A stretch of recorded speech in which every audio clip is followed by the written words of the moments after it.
The presentation you're about to see provides the scientific foundation for the development and implementation of a new approach in healthcare termed Pathology Supported Genetic Testing.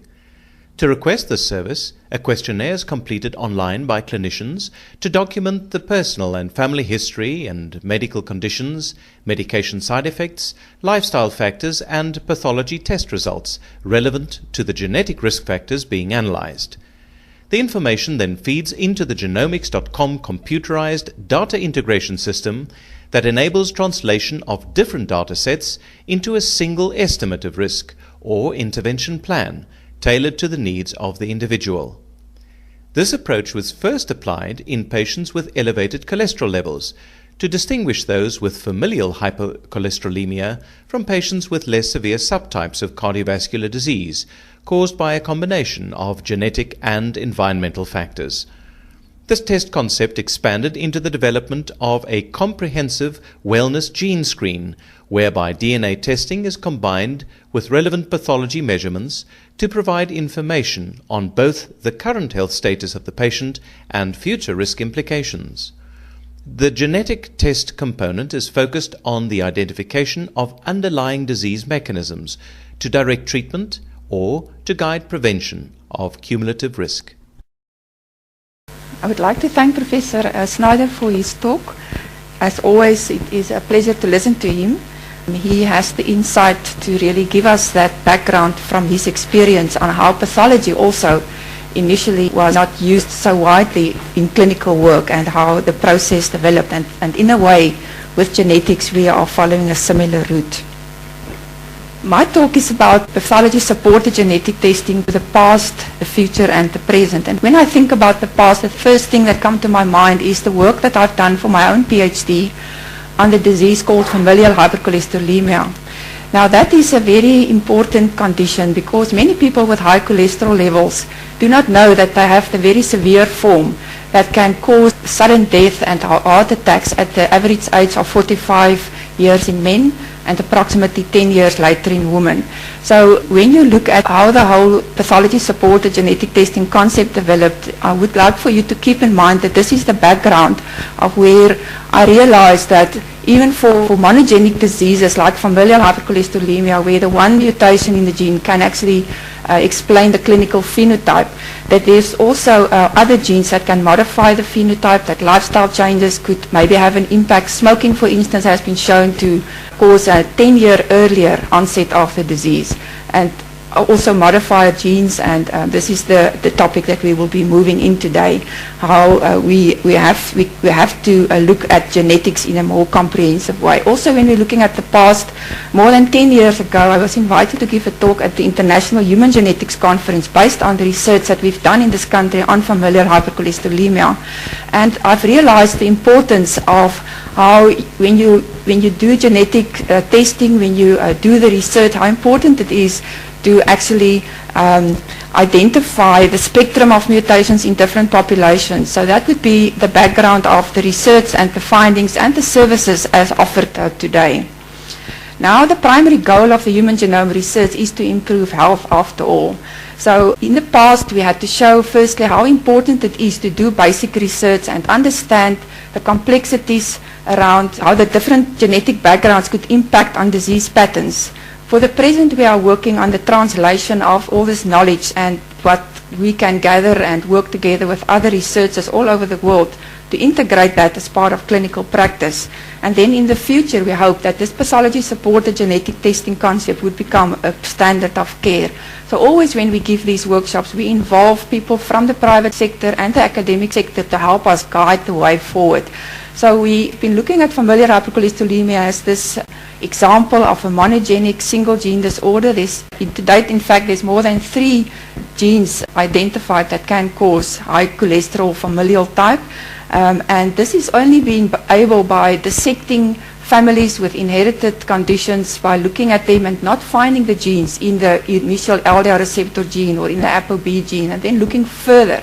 So genetics identify for us the mechanisms underlying these diseases, these clinical phenotypes that we see.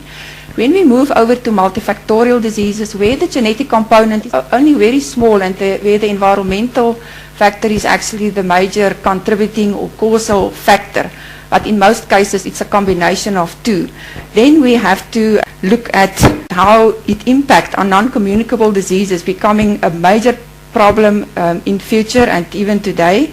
And can genetics help us to find a solution where the personalized risk management could benefit from early detection of modifiable, if I can call it that, genetic contribution? Obviously the genetic contribution cannot change, but if you change the environment, then the expression of the genes could be influenced.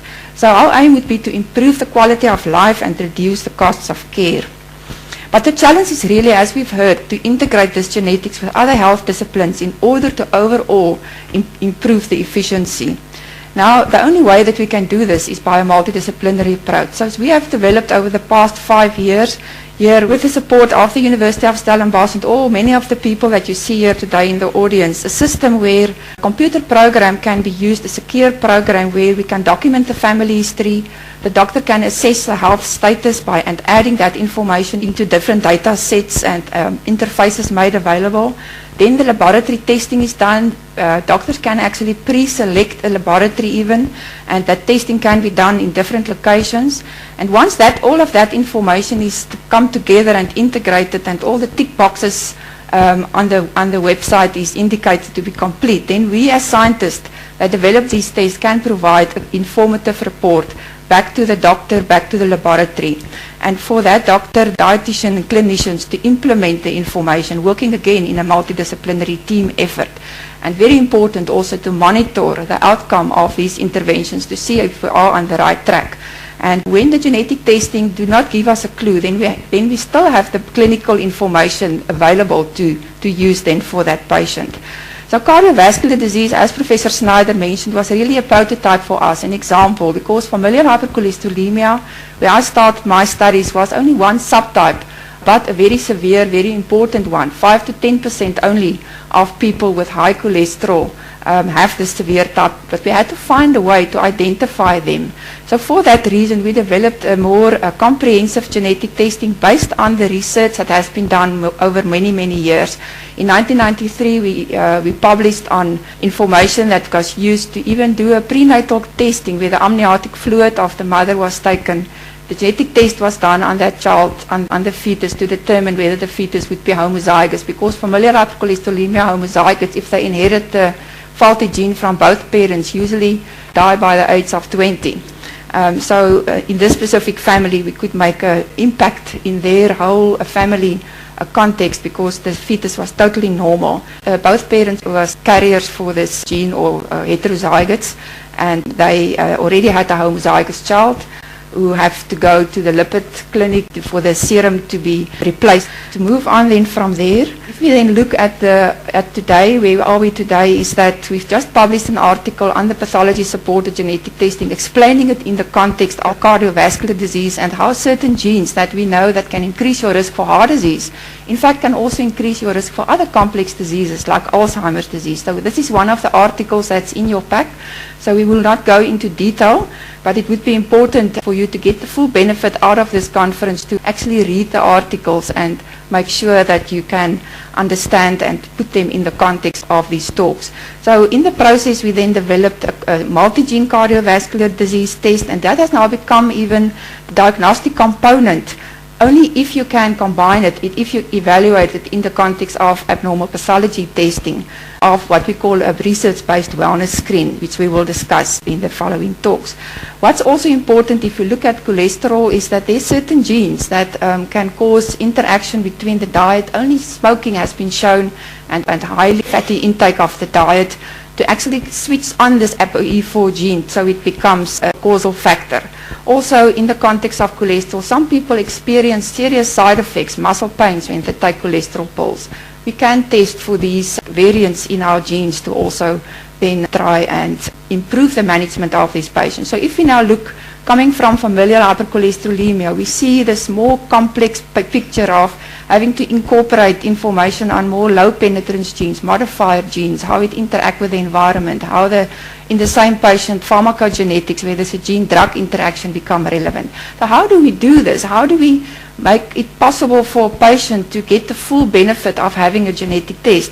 And I've been thinking of this and discussing it with doctors, with scientists over many years, and we decided to take the brave step and see if we can actually incorporate genetics as an additional add-on to the usual wellness programs that's been offered by medical schemes, by our university. There we have a wellness program every year.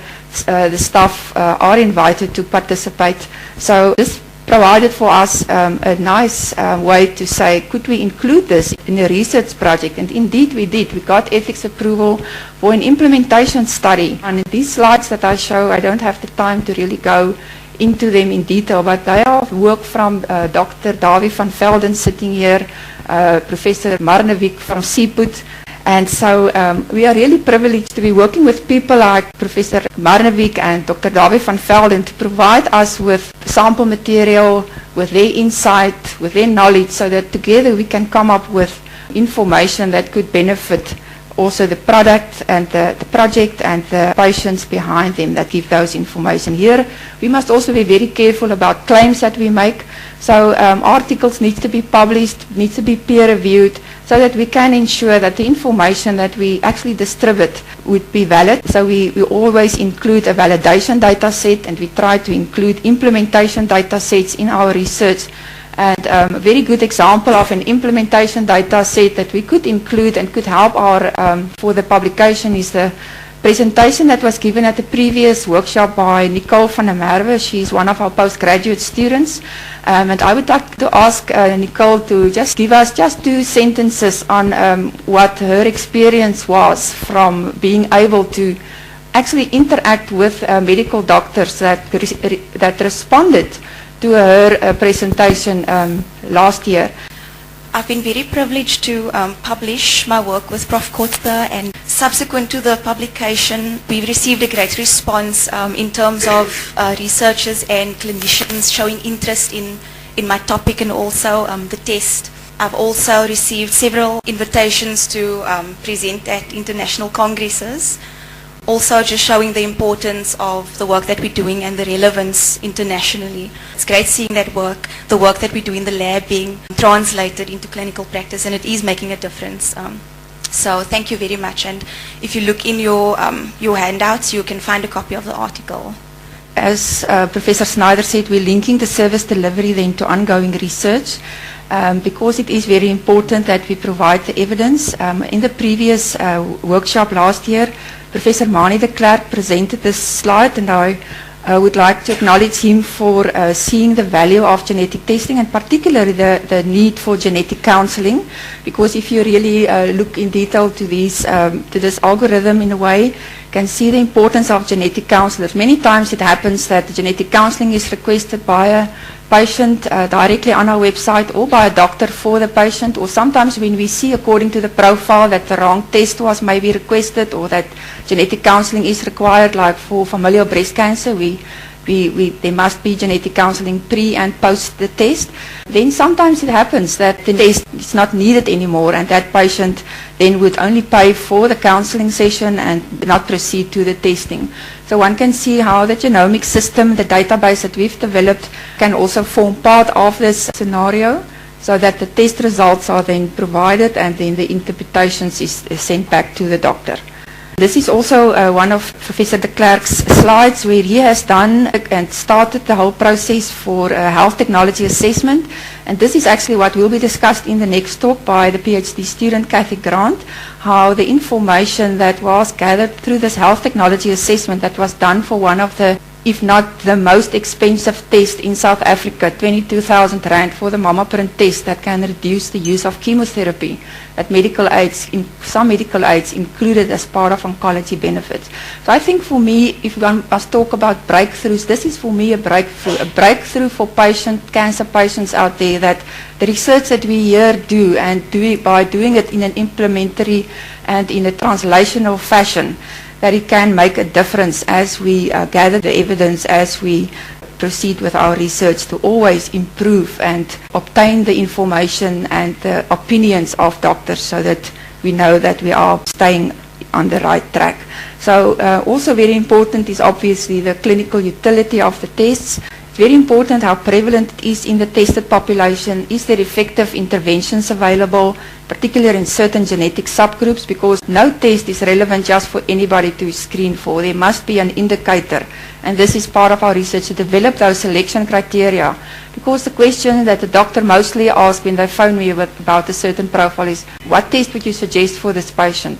So we hope that doctors would more and more start to use the website, because there's descriptions for each test, and if you really do not know what to request, please request the genetic counseling. Then test criteria, it's very important how we develop these genetic tests. So certain criteria are followed that is indicated in this slide. And then this slide was initially prepared by Teresa sitting here in front. She's actually watching the time that we don't go over. And I would like to just acknowledge all the students, the scientists, and that will be involved in developing these reports when doctors request a test, and hopefully we will grow. Also, no genetic discrimination. I remember in 2002 when we started this whole work at a company called GeneCare, I was asked by many people, will there not be genetic discrimination? And the only thing I could really do is to start thinking, what can we do? And so we wrote an article, and I advised with insurance people to obtain the right information. So I can say to you that there is a code of conduct that insurance companies will not request a genetic test, but once a test has been done, the person must declare it. So be very careful about requesting a test for a patient. Patients must be careful what type of test they do, because it could impact on that insurance once a test has been done. So make sure that it's done in a clinical context, because then there's mostly no impact on insurance. So just my final slide is to say that if we know that a person has low risk, in most cases a genetic test would not be needed. If it's a very high risk patient and there's just one treatment option, no genetic test needed. But in this area, in the clinical, maybe intermediate risk, as Kathy will explain to you now in her example, this is where genetic testing can become highly important. So I would like to then hand over to Kathy Grant to tell you about her study and how the contribution of Dr. Mani de Klerk actually helped us to move forward on that specific topic. So thank you very much for all the contributions to my talk also.